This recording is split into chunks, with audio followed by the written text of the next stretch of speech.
எல்லா புகழும் ஏக வல்லவனாம் அல்லாஹுக்கு உரித்தாகுக. ஸலவாத்தும் சலாமும் சங்கைமிக்க எம்பெருமானார் முஹம்மது முஸ்தபா ஸல்லல்லாஹு அலைஹி வஸல்லம் அவர்களின் மீதும், அன்னாரின் கிளையார்கள், தோழர்கள், சுஹதாக்கள், சாலிஹீன்கள், வலிமார்கள், உலக முஸ்லிம்கள் அனைவரின் மீதும், குறிப்பாக இங்கே வருகை தந்திருக்கக்கூடிய நம் அனைவரின் மீதும் எல்லாம் வல்ல அல்லாஹ்வின் பேரருளும் பேருபகாரமும் என்றென்றும் நிரந்தரமாக நிலவட்டுமாக. சங்கைக்கும் பெருமதிப்பிற்கும் உரிய பெரியார்களே, கண்ணியத்திற்குரிய எல்லாம் வல்ல அல்லாஹ்வின் நல்லடியார்களே, இன்று ஓதப்பட்ட சூரா பனு இஸ்ராயில் என்ற அத்தியாயத்தினுடைய 8வது வசனம் முதல் அல்லாஹ் கூறுகிறான், உங்களுடைய இரட்சகன் நீங்கள் செய்யக்கூடிய அந்த அநியாயங்களை, பாவங்களை தவிர்த்து கொண்டால் அல்லாஹ் உங்களுக்கு ரஹ்மத் செய்யக்கூடும். நீங்கள் மீண்டும் உங்களுடைய அநியாயத்தின் மீதும் அழிச்சாட்டியங்களின் மீதும் மீண்டு விடுவீர்களேயானால் நாமும் மீளுவோம், நாமும் உங்களுக்கு தண்டனை கொடுப்பதில் மீளுவோம்.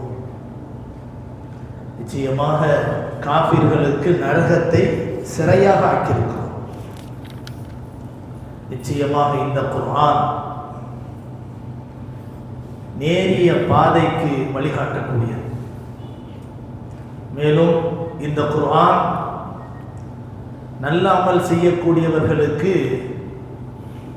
மகத்தான மிகப்பெரிய நற்கூலி உண்டு என்று சுப செய்தி சொல்கிறது. மேலும் நிச்சயமாக யார் மறுமையை மறுக்கக்கூடியவர்களாக, நம்பாதவர்களாக இருக்கிறார்களோ அவர்களுக்கு நோவினை தரக்கூடிய வேதனையை நாம் தயார் செய்து வைத்திருக்கிறோம். மனிதன் சில நேரங்களிலே நன்மைக்கு பகரமாக தீமையை துவா செய்கிறான். ஏன்னா உயிர் வாழ்க்கை தெரியலையே, நான் நாசமாக போயிட்டா தேவையில்லையே. சில பேர் சொல்கிறாங்க, இதுதான் அல்லாஹ் சொல்கிறான், நன்மைக்கு பகரமாக சில நேரங்களில் மனிதன் தீமையை துவா செய்கிறான். மனிதன் அவசரக்காரனாக இருக்கிறான், அதனால தான் இந்த மாதிரிலாம் துவா செய்கிறான். நாம் இரவையும் பகலையும் இரு அத்தாட்சிகளாக ஆக்கியிருக்கிறோம். மேலும் ஃபமஹௌனா ஆயத்தல் லைலி, இரவை அதை நாம் இருளாக சூழ வைத்து நாம் அத்தாட்சியாக்கி வைத்திருக்கிறோம். ஆனால் பகலை தெளிவாக பார்க்கக்கூடிய தெளிவான ஒரு அத்தாட்சியாக நாம் ஆக்கியிருக்கிறோம். இதை வெளிச்சமாக நாம் ஆக்கியிருப்பதற்கு காரணம் என்னவென்று சொன்னால், உங்களுடைய இரட்சகனின் அருளை, செல்வத்தை நீங்கள் தேடி பெற்றுக்கொள்ள வேண்டும் என்பதற்காக வேண்டி பகலை வெளிச்சமாக்கி வைத்திருக்கிறோம். மேலும் வலிதஅலமு அதத ஸினீன வல் ஹிசாப், இந்த இரவு பகல் என்று சொல்லப்படக்கூடியவற்றுக்கெல்லாம் காரணம் என்ன? சூரியன், சந்திரன் போன்ற அந்த இயற்கையான அல்லாஹ்வுடைய படைப்புகள். இந்த படைப்புகளின் மூலம் நீங்கள் வருடங்களையும் மற்ற நேரங்களையும் கணக்கிடுவதற்காக வேண்டியும் நாம் இதை ஆக்கி வைத்திருக்கிறோம். ஒவ்வொரு விஷயத்தையும் நாம் இந்த குர்ஆனின் மூலம் தெளிவுபடுத்தியிருக்கிறோம் என்று அல்லாஹ் சுப்ஹானஹு வ தஆலா சொல்லி காட்டுகிறார். இதில் 8வது வசனத்திலே சொல்லப்பட்ட உங்களுடைய இரட்சகன் உங்களுக்கு ரஹ்மத் செய்யக்கூடும், நீங்கள் முன்னால் செய்து கொண்டிருந்த அந்த அநியாயங்கள், அடாவடித்தனங்களை நிறுத்தி கொண்டார். அதற்காக நீங்கள் திருந்தி, மனம் திருந்தி நீங்கள் அல்லாஹ்விடத்திலே பாவ மன்னிப்பு தேடினால் உங்களுக்கு அல்லாஹ் ரஹ்மத் செய்யக்கூடும். மீண்டும் அதே அநியாயங்கள், அடாவடித்தனங்களில் மீண்டால் தண்டனை கொடுப்பதை நாமும் மீட்டுவோம் என்று அல்லாஹ் சொல்கிறான். முன்னால் நாம் தஃசீரிலே கலந்து கொண்டவர்களுக்கு தெரியும், அதற்கு முன்னால் என்ன பேசப்பட்டன என்ற விஷயங்கள் நமக்கெல்லாம் தெரியும். அது என்னவென்று சொன்னால், அல்லாஹ் சுப்ஹானஹு வ தஆலா 2 தவணைகளை பனு இஸ்ராயேலுக்கு சொன்னான். வகலைனா இலா பனி இஸ்ராயீல ஃபில் கிதாப் லா துஃப்ஸிதுன்ன ஃபில் அர்தி மர்ரத்தைன் வல தஅலுன்ன உலுவன் கபீரா.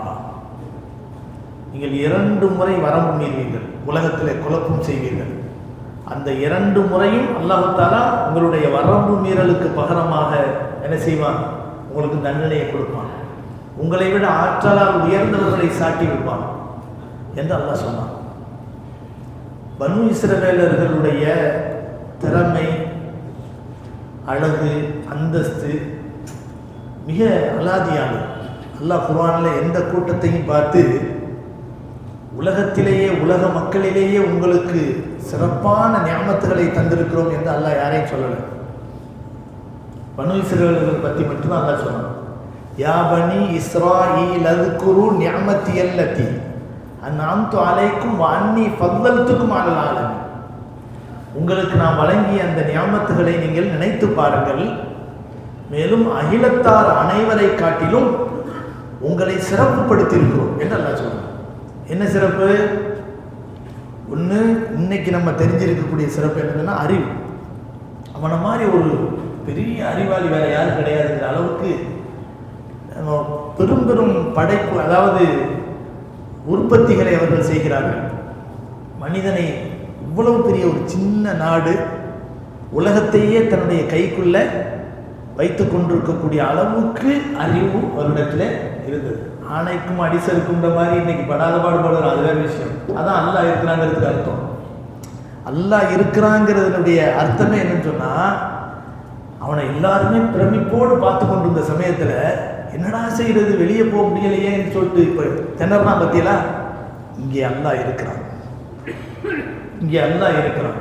கண்ணியமானவர்களே, அல்லாஹ் சுப்ஹானஹு வ தஆலா உலகத்தில் நடக்கக்கூடிய அநியாயங்கள் அனைத்துக்கும் ஒரு தீர்வாக அல்லாஹ் ஒரு விஷயத்தை சொல்கிறான். என்னன்னு சொன்னா, சூரத்துல் ஹஜ்ஜில் அல்லாஹ் சொல்கிறான், வலௌலா தஃபுல்லாஹி الناس بعضهم ببعض لفسدت الارض. உலகத்தில் அநியாயம் செய்யக்கூடிய சிலரை இன்னும் சிலரை கொண்டு அல்லாஹ் அடக்கவில்லை என்று சொன்னால் பூமியிலே குழப்பம் மிஞ்சிவிடும் என்று அல்லாஹ் சொல்றான். ஆனா இன்னைக்கு அநியாயத்துக்கு அளவே இல்லாம உலகம் முழுவதிலும் இருக்கக்கூடியவர்கள், எல்லா நாட்டு மக்களும் என்னுடைய கைக்குள்ளதான் இருக்கணும், நான் என்ன வேணாலும் தயாரிப்பேன், நீ தயாரிக்க கூடாது அப்படின்னு சொல்லிக்கிறேன் பத்தியா. இன்னைக்கு அவனையும் அடக்கக்கூடிய ஆற்றலுக்குரிய ஒருத்தனை அல்லாஹ் உருவாக்குறான்னு சொன்னா அல்லாஹுடைய வாக்குறுதியை தான். அந்த வகையில இவர்களுக்கு, பனு இஸ்ரவேலர்களுக்கு அறிவு ஞானம் மட்டும் இல்லை, அதை விட இன்னொரு மிகப்பெரிய சிறப்பு இருக்கு. உலகத்திலேயே எந்த ஒரு குடும்பத்திலும் எந்த ஒரு இனத்திலும் அவ்வளவு அதிகமான நபிமார்கள் வந்ததில்லை. பனு இஸ்ரவேலர்களுடைய குடும்பத்துல தான், அது ஒரு குடும்பம் தான் இஸ்ராயல்னு சொல்றோங்க. யாரும் போய் என்ன செய்ய, இப்போ ஒருத்தர் முஸ்லீம் ஆகணும்னு நினைக்கிறார், உங்களுடைய ரிலீஜன் நல்லா ரொம்ப பிடிச்சிருக்கு, எனக்கு உங்களுடைய பழக்க வழக்கம்லாம் எனக்கு ரொம்ப பிடிச்சிருக்கு, குர்ஆனை படித்து பார்த்தேன், எனக்கு ரொம்ப அழகாக இருக்குது, நபியினுடைய வாழ்க்கையை படித்தேன், பெருமைப்பாக இருக்குது, நான் முஸ்லீம் ஆகணும் அப்படின்னு வந்தால் நம்ம என்ன செய்வோம்? உடனே இப்படி ஒரு சபையை கூட்டி பக்கத்தில் உட்கார வச்சு ரொம்ப சந்தோஷப்பட்டு குளிச்சுட்டு வர சொல்லி நல்ல ட்ரெஸ்லாம் போட்டு அவருக்கு களிமா சொல்லி எல்லாருமே அவர் என்ன செய்வோம்? வாழ்த்துவோம். ஆனால் கிறிஸ்துவர் ஆகிறா இருந்தாலும் அப்படி ஆகலாம். ஆனால் என்ன செய்ய முடியாது? யூதராக ஒருத்தர் ஆக முடியாது. யூதம் அப்படிங்கிறது ஒரு குடும்பம், இஸ்ராயல்ங்கிறது ஒரு குடும்பம் தான். யாரும் போய் என்ன செய்ய முடியாது? அவனுடைய பழக்கம் நல்லா பிடிச்சிருக்கு, அவனுடைய ரிலீஜன் எனக்கு ரொம்ப பிடிச்சிருக்கு, அவனுடைய குணம் எனக்கு பிடிச்சிருக்கு, அவனுடைய வேதம் பிடிச்சிருக்குன்னு சொல்லிட்டு யாராவது போய் யூதனா மாற நினைச்சா மாற முடியாது. அவனே மாற்ற மாட்டான். நீலாம் சேர முடியாது போப்பா அப்படின்றான். என் குடும்பம் வேற, நீலாம் உள்ள கலக்காத. அது ஒரு குடும்பம், அது ஒரு மதம் அல்ல, மார்க்கம் அல்ல. அதனால அந்த குடும்பம் பர்டிகுலராக நம்ம குறிப்பா பார்க்கும்போது அந்த குடும்பம் இருப்பாங்க, இஸ்ராயல் குடும்பம். இந்த குடும்பத்துல வந்த மாதிரி நபிமார்களுடைய எண்ணிக்கை வேற எந்த குடும்பத்திலையும் கிடையாது. பனு இஸ்ராயலுடைய குடும்பத்துல பார்த்தோம் சொன்னா ஆயிரக்கணக்கான நபிமார்களுடைய தொடர்ச்சி. இப்ராஹிம் அலைஹிஸ்ஸலாம் அவர்களுக்கு 2 பிள்ளைங்க, ஒருவர் இஸ்ஹாக், இன்னொருவர் இஸ்மாயில் அலைஹிஸ்ஸலாத்து வஸ்ஸலாம். இந்த 2 பேர்ல இஸ்மாயில் அலைஹிஸ்ஸலாம் முதல்ல பிறந்தாங்க. அவங்களை கொண்டு போய் அல்லாஹ் என்ன செஞ்சிட்டான்? மக்காவில் கொண்டு போய் விடுங்கன்னு சொல்லிட்டான். ஆனால் இப்ராஹிம் அலைஹிஸ்ஸலாத்துக்கு பிறந்த இன்னொரு பிள்ளை தான் யாரு? இஸ்ஹாக் அலைஹிஸ்ஸலாம். இஸ்ஹாக் அலைஹிஸ்ஸலாமுடைய மகன் யாக்கூப் அலைஹிஸ்ஸலாம். அந்த யாக்கூப் அலைஹிஸ்ஸலாத்தினுடைய வழித்தோன்றல்கள் தான் இஸ்ராயீல்கள் என்று சொல்லப்படக்கூடியது.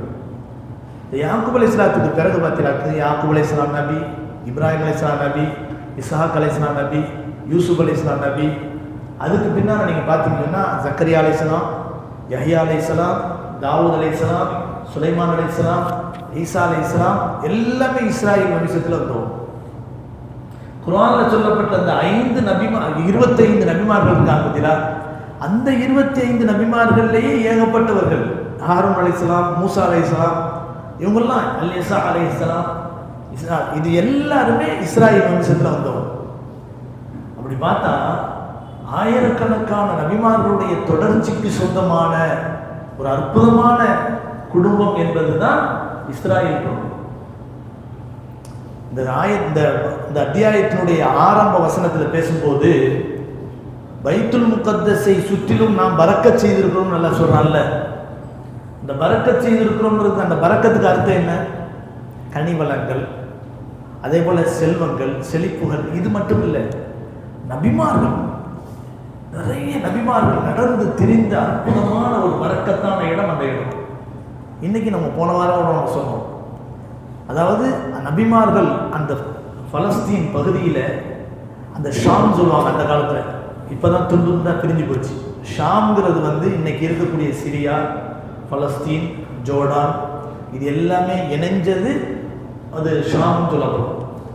அந்த ஷாம் பகுதியில் பார்த்தீங்கன்னா அதிகமான நபிமார்கள், அதிலும் குறிப்பாக பலஸ்தீனில் அடங்கியிருக்கக்கூடிய நபிமார்களை பார்த்தீங்கன்னா இப்ராஹிம் அலைஹிஸ்ஸலாம், அவருடைய மனைவி சாரா அலைஹிஸ்ஸலாம், இஸ்ஹாக் அலைஹிஸ்ஸலாம், அவருடைய மனைவி ரிஃப்கா அலைஹிஸ்ஸலாம், அதே போல் யூசுப் அலைஹிஸ்ஸலாம், யாக்கூப் அலைஹிஸ்ஸலாம், ஜக்கரியா அலைஹிஸ்ஸலாம், அதே போல் யஹ்யா அலைஹிஸ்ஸலாம், மூசா அலைஹிஸ்ஸலாம், ஹாரூன் அலைஹிஸ்ஸலாம் எல்லாமே அங்கே தான் அடங்கியிருக்காங்க. எல்லாருமே அங்கே தான் அடங்கியிருக்காங்க. அதனால தான் அல்லாஹ் தஆலா சொல்றான், இந்த பூமியை பரக்கத் பொருந்திய பூமியாக நாம் ஆக்கினோம் என்று அல்லாஹ் சுப்ஹானஹு வ தஆலா சொல்லி காட்டுறான். இப்போ இவ்வளவு சிறப்பு வாய்ந்த அவர்கள் தங்களுக்கு கிடைத்திருக்கக்கூடிய அந்த சிறப்பை நினைச்சு அல்லாஹ்வுக்கு நன்றி செலுத்தியிருந்தா அல்லாஹ்வுடைய ரஹ்மத் அவர்களுக்கு கிடைக்கும். அதுக்கு அது அல்லாம அவர்கள் இந்த உலகத்தில் நிறைய அநியாயங்களை செய்தார்கள். அல்லாஹ் 2 தவணை கொடுத்தான். ஒன்று, நீ அநியாயம் பண்ணினா உன்னை விட ஆற்றலுக்குரிய அக்கிரமக்காரர்களின் மீது சாட்டி விடுவோம்னு நல்லா சொன்னான். அந்த நேரத்தில் தான் அவர்கள் என்ன செஞ்சாங்கன்னு சொன்னால் ஜக்கரியா அலைஹிஸ்ஸலாத்தை கொலை செஞ்சாங்க, யஹ்யா அலைஹிஸ்ஸலாத்தை கொலை செஞ்சாங்க, ரொம்ப அநியாயம் பண்ணாங்க. அல்லாஹ் என்ன செஞ்சாங்க தெரியுமா? புக்துநஸர்ங்கிற ஒரு அரசரை சாட்டி விட்டான். அமாலிகா கூட்டத்தார் புக்துநஸர் அரசர் அவன் தான் காபாவைலாம் ஒரு காலத்தில் இடிச்சாங்க. காபாவுடைய அந்த ஹஜ்ருல் அஸ்வதையெல்லாம் துண்டு துண்டாக நொறுக்குனாங்க. அந்த புக்துநஸர் வரலாற்று சிறப்பு மிகுந்த ஒரு மாபெரும் அதாவது அடக்குமுறை ஆட்சியாளர். அந்த புக்துநஸர் அரசன் பலஸ்தீனுக்குள்ள நுழைஞ்சான். வீடு வாசல், பள்ளி வாசல் எல்லாத்தையும் இடித்து தரமட்டமாக்கிட்டான். ஏறக்குறைய 70,000 நல்லடியார்களை கொலை செய்தான். 70,000 பனு இஸ்ரவேலர்களை கைது பண்ணிட்டு போனான். அதோடு நொடிஞ்சு போயிட்டாங்க. அந்த ஊரை விட்டு காலி பண்ணி போயிட்டாங்க. இந்த நேரத்தில் அதுக்கு அடுத்து அல்லாஹ் என்ன செஞ்சான்? அந்த அநியாயம் செய்த புக்துநஸரை அழிச்சிட்டான். அழிச்சதுக்கு பின்னால அதுக்கு பின்னால் பனு இஸ்ரவேலர்கள் எல்லாம் 2வது தவணை என்ன செஞ்சான்?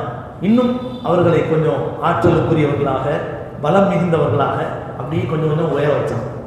இப்போ சொன்னான், நல்ல பழக்கத்தை கொண்டு வந்த வச்சுக்க, அந்த கெட்டதையெல்லாம் விட்டுட்டேன்னு சொன்னால் உன்னை நல்லா வச்சுருக்கேன், இல்லைங்கன்னா திருப்பி பிடிச்சிருவேன் அப்படின்னு. திரும்ப காலம் போக போக மக்கள் பெருக்கம், செல்வம் பெருக்கம், அறிவு ஞானம் இதெல்லாம் இப்படி அதிகமான உடனே திரும்ப அநியாயம் பண்ண ஆரம்பிச்சாங்க. திரும்ப அநியாயம் பண்ண ஆரம்பித்த உடனே அல்லாஹ் சுப்ஹானஹு வ தஆலா ரோமர்களை சாட்டி விட்டான். அந்த ரோமர்களை அவர்களை அடிச்சு நொறுக்கி அவங்களெல்லாம் ஊரை விட்டு துரத்துனாங்க. அதுக்கு பின்னால தான் அல்லாஹ் தஆலா 2வது அவன் முடிஞ்சிச்சா, அதுக்கு பின்னால இவர்களெல்லாம் நாடோடிகளை போல அப்பாவிகளாக வீடு வாசலை இழந்து அங்கங்கே சுற்றிக்கிட்டு இருக்கும்போது தான் ரோமர்களை அடக்கி அவர்களிடமிருந்து என்ன செஞ்சாங்க? உமர் ரலியல்லாஹு ஆட்சியை பிடிச்சாங்க. அப்போதான் பைத்துல் முகத்தஸினுடைய சாவியை அந்த ஃபாதர்கள் என்ன செஞ்சாங்க? கிறிஸ்துவ ஃபாதர்கள் ஹலீஃபாட்டை தான் கையில் கொடுப்போம்னு சொல்லி அவங்கள வரவழைச்சாங்க. அவருடைய மேனியில் 14 ஒட்டுக்கள் போடப்பட்ட துணி அணிந்திருந்தாங்க. அதெல்லாம் நம்ம வரலாறு படிச்சிருக்கிறோம், ஏற்கனவே சொல்லி இருக்கிறோம். அந்த உமர் ரலியல்லாஹு அவர்கள் பொதுவாகவே இஸ்லாமிய அரசாங்கம் என்று வருகிற போது இரக்கம் உள்ளவர்களாக இருப்பாங்க. அநியாயமான கொடூரமான முறையில் இருக்க மாட்டாங்க. இஸ்லாத்தை பின்பற்றக்கூடிய ஆட்சியாளர்கள் இயல்பாகவே அல்லாஹ்வுடைய ரஹ்மத் அவங்கள்ட்ட இருக்கும், இரக்கம் என்பது இருக்கும். அந்த இரக்கத்தின் அடிப்படையிலே நாடோடிகளாக வீடு வாசல் இல்லாமல் சுற்றிக்கிட்டு இருந்த யூதர்களை கொண்டு வந்து அவர்களுடைய அந்த புனித பூமியில் என்ன செஞ்சாங்க, நீங்கள் இருந்துக்கிறப்பா அநியாயம் பண்ணக்கூடாது அப்படின்னு சொன்னாங்க. ஆனால் இந்த 2 தவணை முடிஞ்சு போச்சு. அதை அல்லாஹ் குர்ஆன்ல சொல்லிட்டான். ஆனால் அல்லாஹ் கடைசியாக சொல்லக்கூடிய இந்த 8வது வசனத்தினுடைய வார்த்தை என்னன்னு சொன்னால், இந்த 2 தவணை சொல்லக்கூடிய அளவுக்கு நீ வாழ்ந்து முடிச்சிட்ட, அதுக்கடுத்தும் இதே வாக்குறுதி தான். நீ அல்லாஹ்வுக்கு விருப்பமான முறையில் மக்களுக்கு நல்லது செய்யக்கூடிய வகையில் நீ வாழ்ந்தால் உனக்கு அல்லாஹ் ரஹ்மத் செய்வான். அப்படி இல்லைன்னு சொன்னால் திரும்பவும் முந்தி செஞ்ச அநியாயமாக நீ செஞ்சுக்கிட்டு மீண்டும் உன்னுடைய பழைய நிலைக்கு நீ வந்தேன்னு சொன்னால் மீண்டும் நான் உனக்கு வேதனையை கொடுப்பேன் அப்படின்னு அல்லாஹ் சொன்னான். அதான் காலங்காலமாக நடந்துட்டு இப்போது நடக்கக்கூடிய இந்த நிகழ்ச்சியும் இதுதான். ஆனால் கடைசி நேரம் அனைத்தும் முஸ்லிம்களுடைய கையில் வருங்கிறது தான் இஸ்லாம் நமக்கு சொல்லித்தரக்கூடிய முன்னுதாரணம். கண்ணியமானவர்களே, இந்த அடிப்படையில் இந்த அசாரப்புக்கும் ஐயரஹமுக்கும் வைநொத்தும் முதுனா வஜஅல்னா ஜஹன்னம லில் காஃபிரீன ஹஸீரா, இந்த ஆயத்து நமக்கு ஒரு பெரிய பாடம். யூதர்களுடைய வரலாற்றை சொல்லி யூதர்களை எச்சரிக்கக்கூடிய ஒரு வசனமாக மட்டும் இதை பார்க்காமல் அல்லாஹ் சுப்ஹானஹு வ தஆலா குர்ஆன்ல சொல்லக்கூடிய வரலாறாக இருக்கட்டும், மற்ற பாடங்களாக இருக்கட்டும், யாரோ ஒருவரை குறிப்பிட்டு சொல்லக்கூடிய வகையில் அது இருந்தாலும் ஒட்டுமொத்த மக்களுக்கும் அது பாடமாகத்தான் சொல்லப்பட்டிருக்கு. யூதர்களை இங்கே உதாரணம் காட்டி சொல்றானே தவிர கடைசியா 8வது வசனத்தில் அல்லாஹு தஆலா அந்த மேலே சொல்லப்பட்ட அந்த நிகழ்ச்சிகளுக்கெல்லாம் முத்தாய்ப்பாக சொல்லக்கூடிய இந்த வசனம் ஒட்டுமொத்த சமுதாயத்துக்கும் சொல்லக்கூடிய பாடம். யூதர்கள் அநியாயம் செய்தார்கள், அவர்களை அடக்குவதற்கு இன்னொருத்தனை நான் அனுப்பினேன். திரும்பவும் அநியாயம் செய்தார்கள், திரும்பவும் அவர்களுக்கு அநியாயம் செய்யக்கூடிய இன்னொரு அரசனை நான் அனுப்பினேன் அப்படின்னு சொல்லிட்டு, நீ அதை விட்டு மீண்டால் உனக்கு அல்லாஹ் ரஹ்மத் செய்வான். திரும்பவும் நீ அந்த அநியாயத்தின் பக்கம் மீண்டால் அல்லாஹ் உனக்கு வேதனையை திரும்ப கொடுப்பான் அப்படின்னு அல்லாஹ் சொல்லிட்டு, இதுல நமக்கு சொல்லக்கூடிய பாடம், நீயும் அத்துமீறக்கூடியவனாக இருந்தால், அநியாயம் செய்யக்கூடியவனாக இருந்தால், அடக்குமுறையாளனாக இருந்தால், அடுத்தவர்களுக்கு அநியாயம் செய்யக்கூடியவனாக இருந்தால், உன்னை அடக்குவதற்கு இன்னொருத்தனை நான் அனுப்புவேன். நிச்சயமா அநியாயத்தோடவே இருக்காது. இப்படித்தான் வரலாறு. உதாரணத்துக்கு பாருங்களேன், அதே பனு இஸ்ராயில் எப்படி இருந்தாங்க, அதே பனி இஸ்ராயிலுடைய நிலைமை எப்படி இருந்துச்சு மூசா அலைஹிஸ்ஸலாம் காலத்தில் எடுத்துக்கங்களேன். மூசா அலைஹிஸ்ஸலாம் காலத்தில் அவர்களுடைய நிலைமை எப்படி இருந்துச்சு? ஃபிரௌன் என்ற கிபித்தி என்ற குடும்பத்துக்கு, அதாவது அவர்கள் ஒரு அடிமைகளை போன்று கொத்தடிமைகளாக இருந்தார்கள். அடிமைகளாக இல்லாட்டியாலும் அவங்க வீட்டு வேலைகளை செய்யக்கூடிய கொத்தடிமைகளாகவே இருந்தார்கள். ரொம்ப அநியாயம் பண்ணான் ஃபிரௌன், ரொம்ப ரொம்ப கொடுமை பண்ணான். ஆனால் இந்த அநியாயத்திற்கும் அடக்குமுறைக்கும் ஆளான அந்த பனு இஸ்ரவேலர்களுக்காக மூசா அலைஹிஸ்ஸலாம் அவர்கள் மிகப்பெரிய ஒரு போராட்டத்தை நடத்தி ஜெயிச்சாங்க. ஆனால் அந்த அடக்குமுறை செய்யப்பட்ட அந்த பனு இஸ்ரவேலருடைய அந்த நேரத்தினுடைய நிலைமை உலக மக்கள் பார்த்தாலே இறக்கப்படக்கூடிய அளவுக்கு இருந்துச்சு. இப்படி அநியாயம் பண்றாங்க இந்த மக்களை போட்டு அப்படின்னு சொல்லிட்டு சொல்லக்கூடிய அளவுக்கு இருந்தது. அவங்க யார் தெரியுமா? அவர்களாம் யார் தெரியுமா? யூசுப் அலைஹிஸ்ஸலாத்தினுடைய அண்ணன் தம்பிமார்கள் தான். அண்ணன்மார்களுடைய அந்த குடும்பத்திலேருந்து வந்தது தான் அந்த யூத குடும்பம். யாக்கூப் அலைஹிஸ்ஸலாம் அவர்கள் அந்த மக்களை வளர்த்து கொண்டிருக்கும் போது திட்டமிட்டு யூசுப் அலைஹிஸ்ஸலாத்தை கிணத்துல தள்ளி அவர்களை அநியாயம் செய்த போது கடைசியா யூசுப் அலைஹிஸ்ஸலாத்தை அல்லாஹ் உயர்த்தி ஒரு பெரிய அரசராக மாத்துறான். அதுக்கு பின்னால் தன்னுடைய அண்ணன்மார்களையும் தன்னுடைய பெற்றோரையும் ஊருக்கு கூப்பிட்டு சிம்மாசனத்தின் மீது தன்னுடைய பெற்றோர்களை அமர வைத்து தன்னுடைய அண்ணமார்கள் எல்லாரும் ஒன்றா சேர்ந்து அவர்களுக்கு பணிந்தார்கள். இதுதான் அல்லாஹ் காட்டிய அந்த கனவின் விளக்கம்னு சொன்னாங்க. அந்த நேரத்தில் யூசுப் அலைஹிஸ்ஸலாம் ஒரு பெரிய அரசர், அந்த நாட்டினுடைய மிகப்பெரிய அரசர். உடனே என்ன செஞ்சாங்க தெரியுமா? அந்த அண்ணமார்களை எல்லாம் நல்ல பொசிஷனில் வச்சாங்க. அந்த மக்களே யூசுப் அலைஹிஸ்ஸலாத்துக்கு அந்த நாட்டை ஒப்படைச்சதுனால யார் யாருக்கு என்னென்ன திறமை இருந்துச்சோ அந்த திறமைக்கு தோதுவான பதவிகளை அண்ணன்மார்களுக்கும் அதற்கு தகுதி வாய்ந்தவர்களுக்கும் கொடுத்தாங்க. எப்படி ஆயிடுச்சு? அவர்கள் சாதாரண மக்களாக இருந்தவங்க, ஒரு படி அரிசிக்காக கோதுமைக்காக வேண்டி திண்டாடிய அந்த மக்கள் பெரும் பெரும் மந்திரிகளாக போயிட்டாங்க, பெரும் பெரும் அதிகாரிகளாக போயிட்டாங்க, செல்வந்தர்களாக போயிட்டாங்க. அரச குடும்பத்து மக்கள் இவர்கள் அப்படிங்கிற அளவுக்கு உயர்வு அல்லாஹ் தஆலா கொடுத்தான். ஆனால் எப்போ இந்த மக்களுடைய அசல் புத்தி என்ன? தன்னுடைய கையில் எல்லா அதிகாரமும் வந்துட்டாலே அநியாயம் பண்ண ஆரம்பிச்சுவாங்க. யூசுப் அலைஹிஸ்ஸலாம் பிரித்து கொடுத்த அந்த பதவிகள் காலப்போக்கில் அவர்களுடைய வழித்தோன்றக்கூடிய உள்ளத்தில் பெரிய ஒரு மதிப்பை, ஒரு அகங்காரத்தை, தற்பெருமையை உருவாக்கி திரும்ப அநியாயம் பண்ண ஆரம்பித்தாங்க.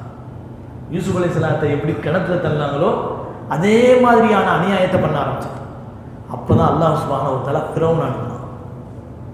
ஃபிரௌன் அடக்குமுறை அப்படியே அவங்கள ஃபுல்லாக வல்லச்சு பிடிச்சி என்ன செஞ்சாங்க? அந்த ஆட்சி அதிகாரத்தை எல்லாம் கையில் அபகரிச்சுக்கிட்டு அவன் என்ன செஞ்சான்? அவர்களை கொத்தடிமைகளாக ஆக்கினான். இதுதான் வரலாறு. இன்றைக்கும் நாம் பார்க்கிறோம், சென்னை உட்பட பல பகுதிகளை ஆட்சி செய்து கொண்டிருந்த, அதாவது ஒரு ஊர் இருக்கு, அது என்ன பக்கத்தில் நவாபுகள் ஆட்சி செஞ்சாங்கல்ல, ஆற்காடு. அந்த ஊரை போய் பாருங்களேன். இன்னைக்கு இருக்கக்கூடிய பெரிய பாடமாக இருக்கக்கூடிய ஒரு அதாவது கண்ணால பார்க்கலாம். அந்த ஆற்காடு இருக்கக்கூடிய அந்த வீடு வாசல் அங்க எப்படி இருக்குமா? அதாவது 360 பள்ளிவாசல் இருக்குமா? தர்கா மாதிரியான அந்த சின்ன சின்ன பள்ளிவாசலை கட்டிட்டு இருப்பாங்க. ஒரு ஃபக்கீர் இந்த ஊருக்குள்ள நுழைஞ்சிட்டா, ஒரு ஃபக்கீர் ஊருக்குள்ள நுழைஞ்சிட்டா ஊருக்கே போக தேவையில்லையா? அந்த 360 பள்ளிவாசல்ல ஒரு வருஷம் ஃபுல்லா சுத்திக்கிட்டே இருக்கலாம், சாப்பாடு கிடைச்சிருப்பான். ஆனால் காலப்போக்கில் தன்னை மறந்தார்கள். அவர்கள்லாம் அவ்வளோ பெரிய அநியாயம் செஞ்சாங்கலாம் நம்ம சொல்ல முடியாது. இருந்தாலும் செழிப்பான வாழ்க்கையில் தன்னை மூழ்கடித்துக் கொண்டார்கள்.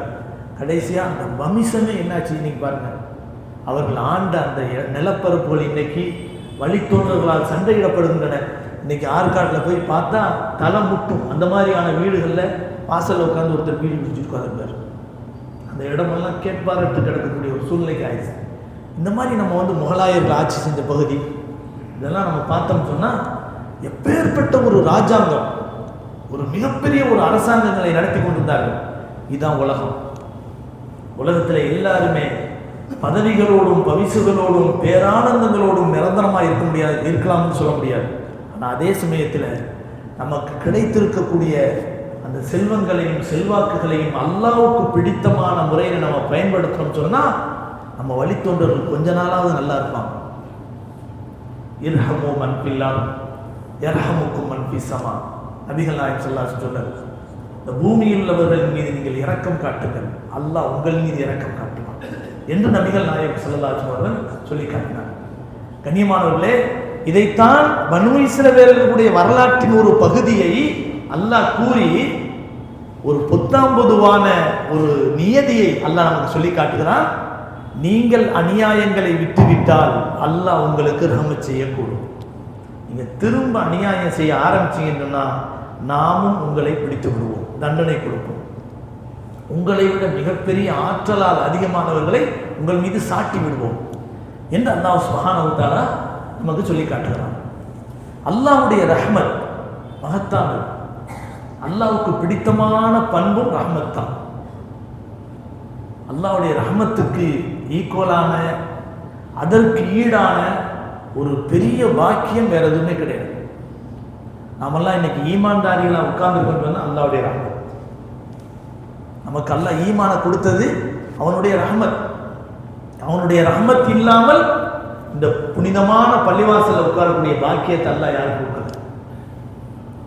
அல்லாஹ் நம்மளை ஒரு ஈமான் கொண்ட ஒரு நல்லடியார்களை ஆக்கி அவனை மட்டுமே வணங்கக்கூடிய ஒரு இல்லத்தில் வந்து உட்கார வச்சிருக்கான்னு சொன்னால் நம்ம மேலே அல்லாஹ் செஞ்சிருக்கக்கூடிய ஒரு பெரிய ரஹ்மத். கண்ணியமானவர்களே, நாம் அடிக்கடி சொல்வது உண்டு, அல்லாஹ் சுப்ஹானஹு தஆலாவுக்கு 99 பெயர்கள் அல்ல, அதை விட அதிகமான பெயர்கள் இருக்கின்றன. தன்மை பெயர்கள், அவனுடைய குணப்பெயர்கள். அர் ரஹ்மான், அர் ரஹீம், அல் மலிக், அல் குத்தூஸ், அஸ்ஸலாம், அல் முஃமின், அல் முஹைமின், அல் அசீஸ், அல் ஜப்பார், அல் முத்தகப்பிர், அல் காலிக். நீ ஓதிக்கிட்டே போனால் 99 பெயர் அல்ல, அது அல்லாமல் நிறைய பெயர்களும் இருக்கின்றன. ஆனால் இந்த எல்லா பெயர்களிலும் அல்லாஹ்வுக்கு ரொம்ப பிடித்தமான பெயர் எது தெரியுமா? அல்லாஹ்ங்கிறது அவனுடைய சொந்த பெயர், ஸாத்துடைய பெயர். மற்ற எல்லாமே அல்லாஹ்வுடைய தன்மை பெயர்.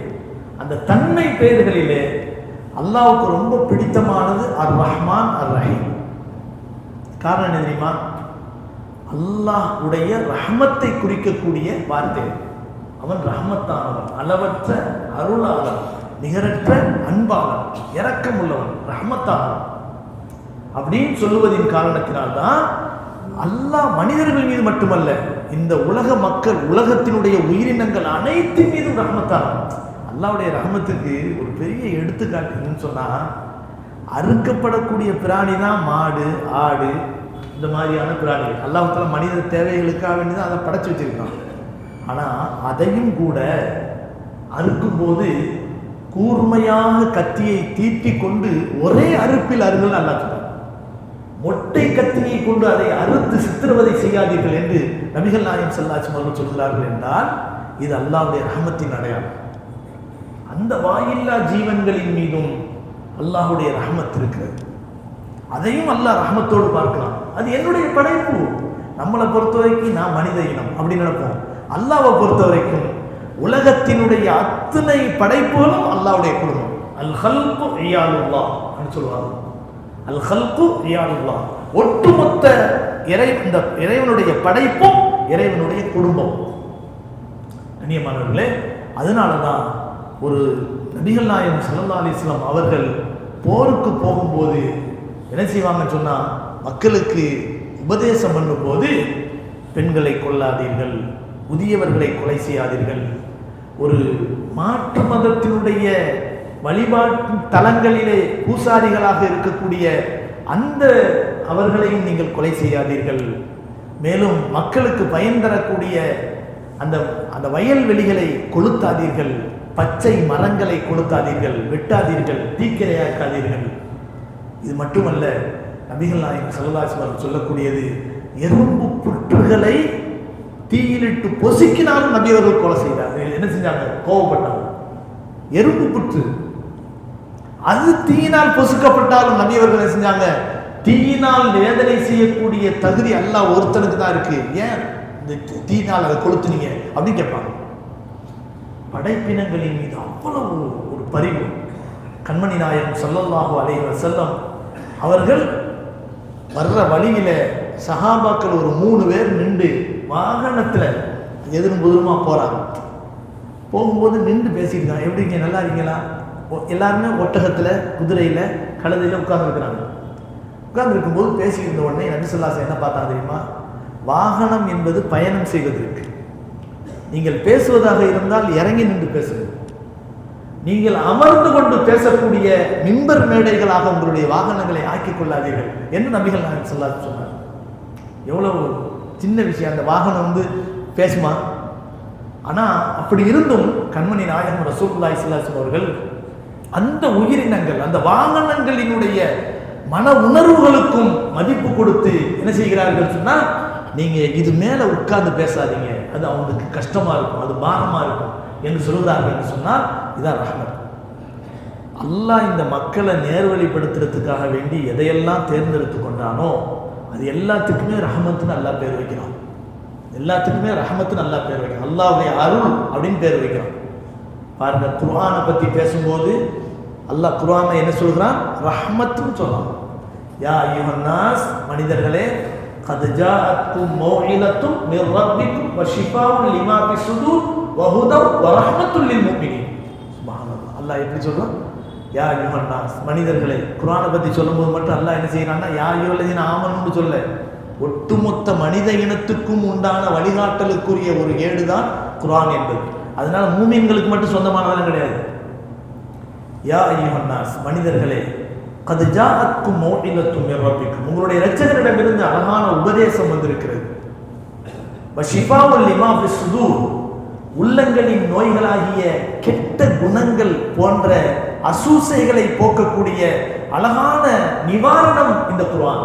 ஷிஃபாஉல் லிமா ஃபிஸ் சுதூர் வஹுதன், நேர்வழி, வரஹ்மத்துல் லில் முஃமினீன், மூமின்களுக்கு இது ரஹ்மத் என்று அல்லாஹ் சொன்னான். குர்ஆனை பற்றி மட்டும் இல்லை, எந்த வேதமாக இருந்தாலும் அல்லாஹ் வைக்கக்கூடிய பெயர் ரஹ்மத்து. அதே போல மக்களை நேர்வழிப்படுத்துவதற்காக வேண்டி தன்னுடைய ஆற்றலை வெளிப்படுத்தக்கூடிய மோஜிசாக்களை அல்லாஹ் ரஹ்மத்துன்னு சொல்றான். தந்தை இல்லாமல் பிறந்த ஈசா அலைஹிஸ்ஸலாம் அவர்களை பற்றி அல்லாஹ் குர்ஆன்ல பேசும்போது என்ன சொல்றான் தெரியுமா? கால கதாலிக் கால ரப்புகி ஹுவ அலைய ஹய்யன் வலினஜஅலக ஆயத்தன் லின்னாஸ் வரஹ்மத்தன் மின்னா வகான அம்ரம் மக்லியா. மரியம் அலைஹிஸ்ஸலாம் கேட்குறாங்க, எந்த ஆம்பளை என்னை தொட்டதே கிடையாது, நான் கண்ணி கழியவே இல்லை, எனக்கு எப்படி குழந்தை பிறக்கும்? ஜிப்ரீல் அலைஹிஸ்ஸலாம் ஒரே வார்த்தை சொன்னாங்க, கதால. அல்லாஹ்வுடைய ஆற்றலை எல்லாம் விவரித்து சொல்ல முடியாது, அப்படித்தான் ஒரே வார்த்தை, அப்படித்தான், இதெல்லாம் விவரம்லாம் சொல்ல முடியாது. கால ரப்புக்கி ஹுவ அலைய ஹய்யன், அல்லாஹ்வுக்கு அது என்னுடைய இரட்சகன் சொல்கிறான், அது எனக்கு ரொம்ப லேசுன்னு சொல்கிறான். ரப்புக்கி கால ரப்புக்கி ஹுவ அலைய ஹய்யன், இந்த ஆண் துணை இல்லாமல், ஆணினுடைய சீண்டல் இல்லாமல் பிறக்க வைக்கப்படக்கூடிய அந்த குழந்தை ஒரு அற்புத குழந்தை. வலினஜஅலஹு ஆயத்தன் லின்னாஸ், மனிதர்களுக்கு இதை அத்தாட்சியாக நாம் ஆக்குவதற்காக வேண்டியும், வரஹ்மத்தன், இதை ரஹ்மத்தாக ஆக்குவதற்காக வேண்டியும் நாம் படைக்கிறோம். இப்படி இந்த அதிசயத்தை வெளிப்படுத்துறோம் அல்லாஹ் சொன்னான். இப்போ முஅ்ஜிஸாவுக்கு அல்லாஹ் வைக்கக்கூடிய பேர் என்ன? அற்புதத்துக்கு அல்லாஹ் வைக்கக்கூடிய பேர் என்ன? ரஹ்மத். அது மட்டுமல்ல, கண்மணி நாயகம் ரசூலுல்லாஹி ஸல்லல்லாஹு அலைஹி வஸல்லம் அவர்களுக்கு கொடுக்கப்பட்ட பெயர்களில் அற்புதமான சிறப்பு பெயர் என்ன? வமா ரஸல்னாக இல்லா ரஹ்மத்தல் லில் ஆலமீன், நபியே உம்மை அகிலத்தார் அனைவருக்கும் ரஹ்மத்தாக ஆக்கியிருக்கிறோம் அப்படின்னு அல்லாஹ் சொல்றான். ஆலமீன்னு சொன்னா மண்ணிலே இருக்கக்கூடியவர்கள் மட்டுமல்ல, ஆலம் என்பது மண், பூமி. இது அல்லாமல் எந்த உலகம் இருந்தாலும், எத்தனை உயிர்கள் இருந்தாலும், அது மனிதனா இருந்தாலும், ஜின்னா இருந்தாலும், மற்ற உயிரினங்களா இருந்தாலும், எல்லா உயிரினங்களுக்கும் எல்லா உலகத்துக்கும் ரஹ்மத்தாக இருக்கக்கூடியவர்கள் யார்? நம்முடைய நபி கண்மணி நாயகம் ஸல்லல்லாஹு அலைஹி வஸல்லம்.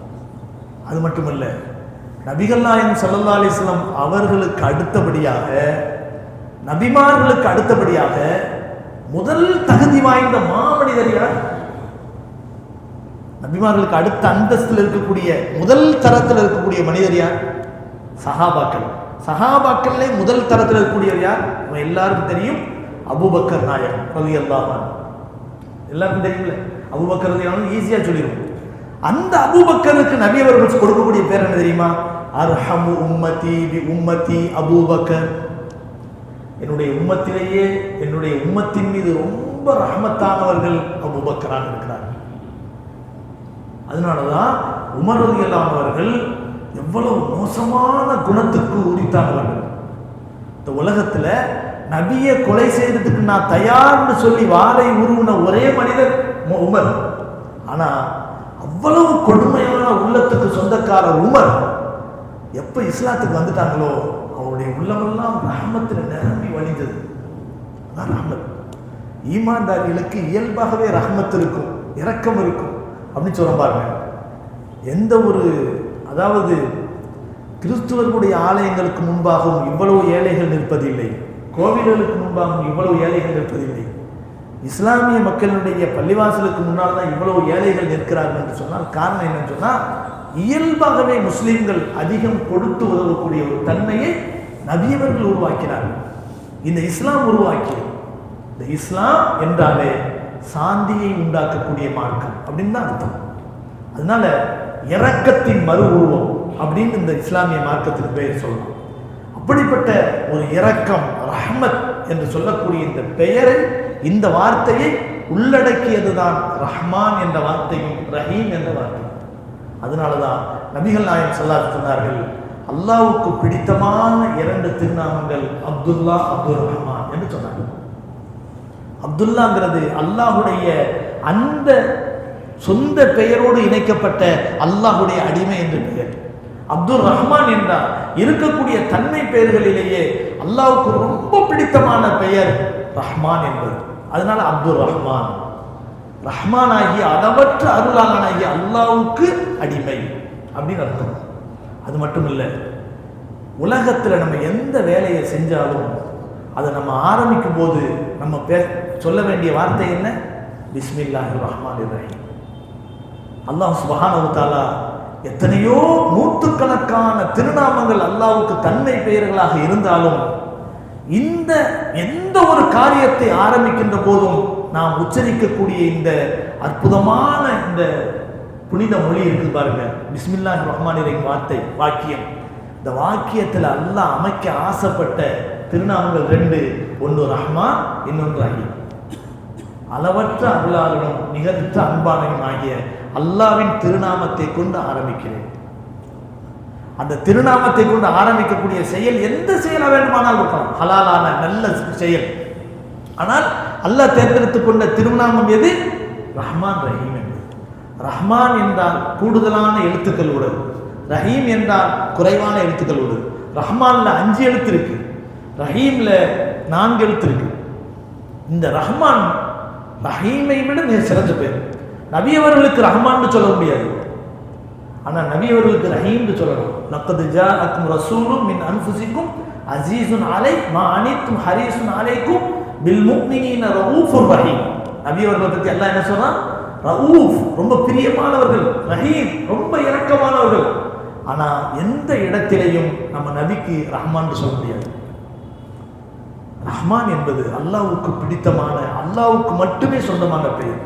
அதனாலதான் அப்துல் ரஹ்மான் பெயர் வைக்கக்கூடியவங்க ரஹ்மான் யாரையும் கூப்பிடக்கூடாது. ரஹ்மான் பாய் அப்படிலாம் கூப்பிடாதீங்க, அப்துல் ரஹ்மான் கூப்பிடுங்க. இல்லாட்டி அப்துல் பாய் அப்படின்னு கூப்பிடலாம். ரஹ்மான் கூப்பிடுறது தப்பு. ஏன்னா அது அல்லாஹ்வுக்கு மட்டுமே சொந்தமான. சரி, இதுக்கு யாரையாவது பார்த்து அப்துல்லான்னு ஒருத்தர் பேர் வச்சுக்காரு, அல்லாஹ் பாய் அப்படின்னு கூப்பிடுவோமா? அப்படித்தான் அர்த்தம். ரஹ்மான் பாயின்னு கூப்பிடுறதுனுடைய அர்த்தம் என்னன்னு சொன்னா அல்லாஹ் பாய் அப்படின்னு கூப்பிடுற பாய். நம்ம கூப்பிட மாட்டோம்ல. அல்லாஹ்வுடைய திருநாமத்தை சொல்லி இன்னொருத்தரை கூப்பிடுவோமா? இப்ப ரஹ்மான்ங்கிறதும் அல்லாஹ் ஒருத்தனுக்கு மட்டுமே சொந்தமான பெயர். ஏன் இந்த இடத்துல இதெல்லாம் நம்ம பேசுறோம்னு சொன்னா, ரஹ்மான் என்பதனுடைய அர்த்தம் என்னன்னு சொன்னா, இந்த உலகத்திலும் நாளை மறுமையிலும், அதாவது இந்த உலகத்தில் மூமின்கள், மூமின் அல்லாதவர்கள், காபிர்கள் அனைவரையுமே இது ரஹ்மத் செய்யக்கூடிய ரஹ்மான். அல்லாஹ் அந்த ரஹ்மான்ங்கிற அந்த திருநாமத்தில் எதை பதிய வச்சிருக்கான்னு சொன்னா, எதை உள்ளடக்கி வச்சிருக்கான்னு சொன்னா, இன்னைக்கு காபிர்கள் பெரும் பெரும் பங்களாக்களை கட்டி வச்சுக்கிட்டு உல்லாச வாழ்க்கை வாழ்றாங்கல்ல, இவை அனைத்துக்கும் காரணம் தெரியுமா? இந்த ரஹ்மான் தான். அந்த ரஹ்மான் ஆகிய அல்லாஹ் காபிர்களின் மீதும், தன்னை திட்டக்கூடியவர்களின் மீதும், தன்னை வெறுக்கக்கூடியவர்களின் மீதும் இரக்கம் உள்ளவனாக இருப்பதின் காரணத்தினால்தான் காபிர்கள் இன்னைக்கு உலகத்தில் வாழ்றான். ஆனா ரஹீம் என்பது என்ன தெரியுமா? நாளை மறுமையில் முஃமின்களுக்கு மட்டுமே ரஹ்மத் செய்யக்கூடியவன். நாளைக்கு மறுமையில காபிர்களுக்கு அல்லாஹ் ரஹ்மத் செய்ய மாட்டான். கண்ணியமானவர்களே, இப்படி அந்த ரஹ்மத்துக்கு சொந்தக்காரர்களாக நாம் ஆக வேண்டும் என்றால் அதற்கு சில நிபந்தனைகள். எப்படி? அடுத்தவர்களுக்கு அநியாயம் செய்யக்கூடாது, அடக்குமுறை செய்யக்கூடாது, தனக்கு அல்லாஹ் வழங்கி இருக்கக்கூடிய செல்வங்களாகிய எந்த ஒரு செல்வமாக இருந்தாலும், கல்வியாக இருக்கட்டும், பதவியாக இருக்கட்டும், அல்லது வேறு விதமான செல்வங்களாக இருக்கட்டும், இந்த செல்வங்களின் மூலம் அடுத்தவர்களுக்கு நல்லது செய்யணும் நினைக்கலாமே தவிர அடுத்தவர்களுக்கு நாம் அநியாயம் செய்வதை நாம் ஆரம்பித்தோமையானால் அல்லாஹ்வுடைய ரஹ்மத் இல்லாமல் போயிடும்.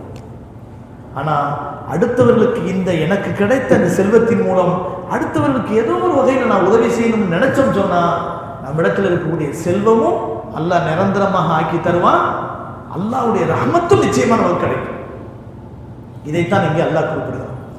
இங்கே ஒரு முக்கியமான விஷயம் என்னன்னு சொன்னா, அல்லாஹ்வுடைய ரஹ்மத்தை கிடைக்கிறதுக்கு நிறைய நிபந்தனைகள் இருக்கு.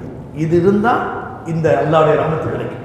உதாரணத்துக்கு என்னன்னு சொன்னா, பெருமானார் ஸல்லல்லாஹு அலைஹி வஸல்லம் சொன்னார், இர்ஹமு மன் ஃபில் அர்த் யர்ஹமுக்கும் மன் ஃபிஸ் ஸமா. பூமியில் உள்ளவர்களின் மீது இரக்கப்படுங்கள், வானில் உள்ள அல்லாஹ் உங்கள் மீது இரக்கப்படுவான். அடுத்தவர்களுக்கு ரஹமத்தோடு நம்ம நடந்து கொள்வது அல்லாஹ்வுடைய ரஹமத்தை நமக்கு பெற்றுத்தரும். இது ஒரு உதாரணம். இந்த மாதிரி பல விஷயங்கள் இருக்கு. உதாரணமா நபி அவர்கள் சஃப்ல நிற்கும்போது சொல்லுவாங்க, சவ்வு சுஃபூஃபக்கும் ரஹிமக்குமுல்லாஹ், சஃப்பை நேராக்கிட்டா உங்களுக்கு அல்லாஹ் ரஹமத் செய்வான்னு சொல்றாங்க. இப்படி பல விஷயங்கள் இருக்கு. அதை நம்ம கோர்வையா நம்ம சொன்னோம்னு சொன்னா அல்லாஹ்வுடைய ரஹமத்தை பெறுறதுக்கு என்னென்ன காரியங்கள் இருக்கின்றன அப்படிங்கிறது தெரிஞ்சு நாம் அதை நடைமுறைப்படுத்துகிற போது நிச்சயமாக அல்லாஹ்வுடைய ரஹமத்தை பெறுவது ரொம்ப இலகுவாக இருக்கும் என்ற அடிப்படையில் இன்ஷா அல்லாஹ் வரக்கூடிய வாரம் அல்லாஹ்வுடைய ரஹமத்துக்குரிய காரியங்கள் என்ன, நாம் அல்லாஹ்வுடைய ரஹமத் நமக்கு கிடைக்கணும்னு சொன்னால் அதனுடைய காரியங்கள் என்ன, நம்ம என்ன செய்யணும் அப்படிங்கிற விஷயத்தை இன்ஷா அல்லாஹ் வரக்கூடிய வாரம் சொல்லப்படும். நாமும் அல்லாஹ்வுடைய நிறைவான பரிபூர்ணமான ரஹமத்துக்கும் அருளுக்கும் சொந்தக்காரர்களாக நாம் ஆக வேண்டும். அதற்கான முயற்சிகளை நாம் செய்து கொண்டே இருக்க வேண்டும். அல்லாஹ் நம்மை கபூல் செய்வானாக, ரஹமத்தை கொண்டு அங்கீகரிப்பானாக, அரவணைத்துக் கொள்வானாக. வாஹிர் தாவானா அல்ஹம்துலில்லாஹி ரப்பில் ஆலமீன்.